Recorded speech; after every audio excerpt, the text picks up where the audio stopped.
ആയിരം നന്നായിരയ്ക്ക് ആരിലും സന്തോഷമേകി അന്ത്യറസൂലോരെ കാലം വന്നൊരു നിധിയെ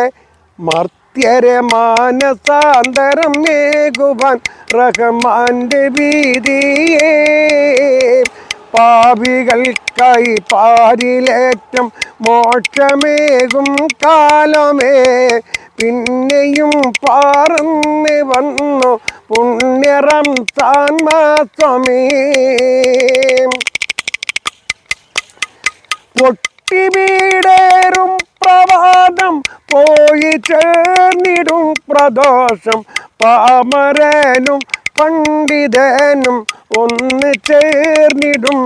പാരിൽ ത്യാഗമാന സോടവർ ബിഷപ്പറിഞ്ഞിടും